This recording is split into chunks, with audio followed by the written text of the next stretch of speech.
Alright, welcome everybody. Today's lesson is all about advanced clean tapping.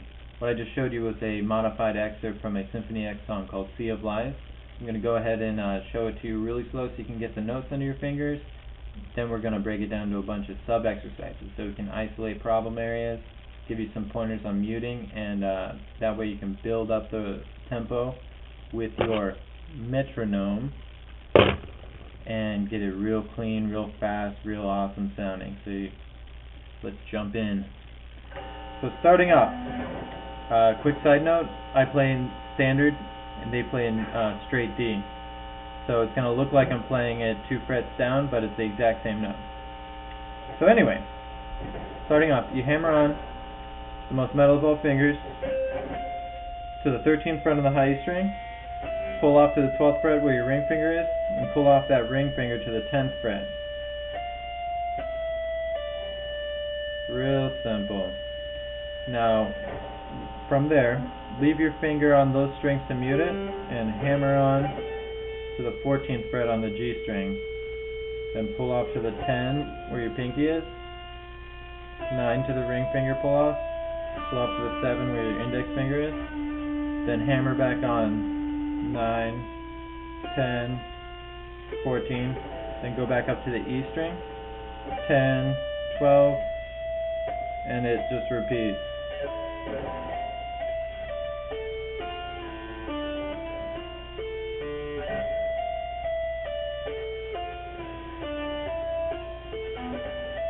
Second time through, it's just you hammer onto the 15th fret up here with your middle finger instead of the 14th fret. It gives a different chord sound to it.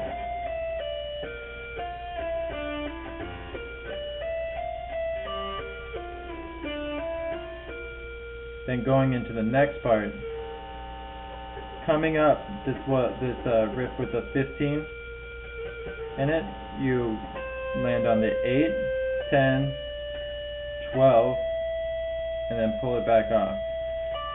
10, 8, to the 12 on the G string, the 9th fret on the G string, 7th fret, 5th fret. Back up.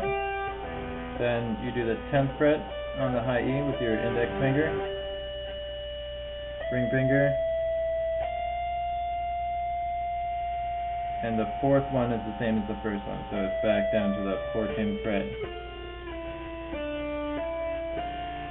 So 13, 12, 10, 14, 10, 9, 7, 9, 10, 14, 10, 12, 13, 12, 10, 14, 10, 9, 7, 9, 10, 14, 10, 12, 13, 10, 15, 10, 9, 7, 9, 10, 15, 10, 12, 13, 12, 10, 15, 10, 9, 7, 9, 10, 15, 8, 10, 12, 10, 8, 12, 9, 7, 5, 7, 9, 12, 8, 10, 12, 10, 8, 12, 9, 7, 5, 7, 9, 12, 10, 12, 13, 12, 10, 14, 10, 9, 7, 9, 10, 14, 10, 12, then it just repeats.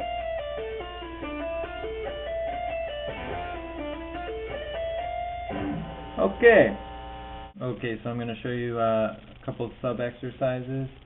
Basically, this is just how I like to take apart the riff and use it to work out any trouble spots you may be having. When you're practicing these on your own or you're making up your own, you want to start really slow on the metronome and just build it up. I started at triplets at 30. Exact same thing would be 1 note per beat at 90. So first one I'm going to show you, it's just the G string tapping part. It's the 14th to the 10 to the 9 to the 7 and back up. Then go up to the 15.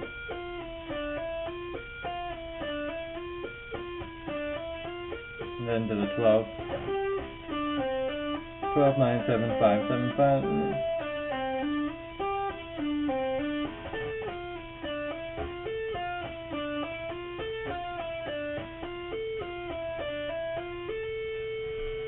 Very good.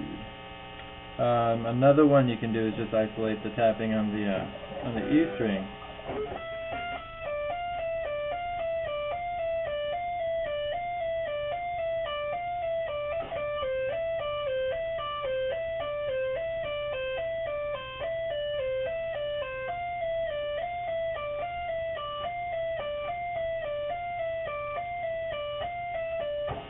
Okay, and then also another good one for working on the slop is to isolate the transition from the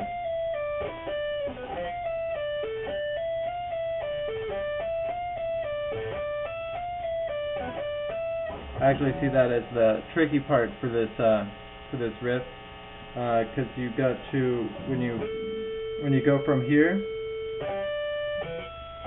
like that, you gotta quickly you play this and you quickly mute it with your right palm right when you hammer on, so it's kind of like you're doing two things at once.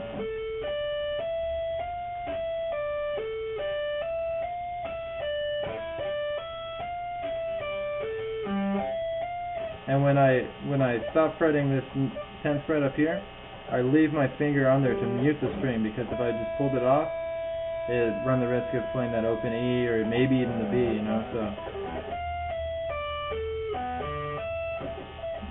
it's just a little tricky with this kind of thing, because the re-hammer back on and the muting kind of thing and doing all that stuff at once.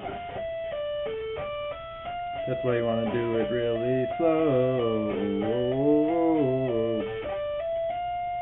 You can also use this to practice the transition.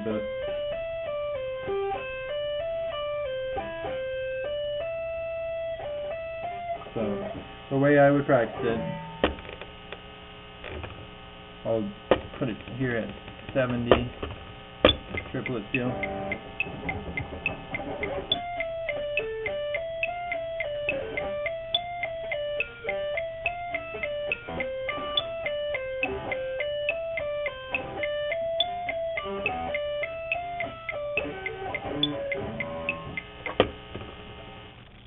Very good.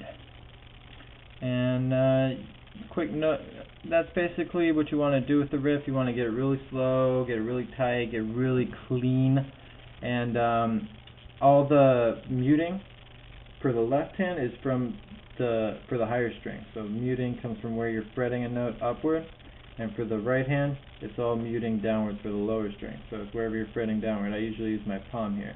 And just work it out really slow. It's going to be kind of weird because you kind of have to have multiple precision movements going on at the same time.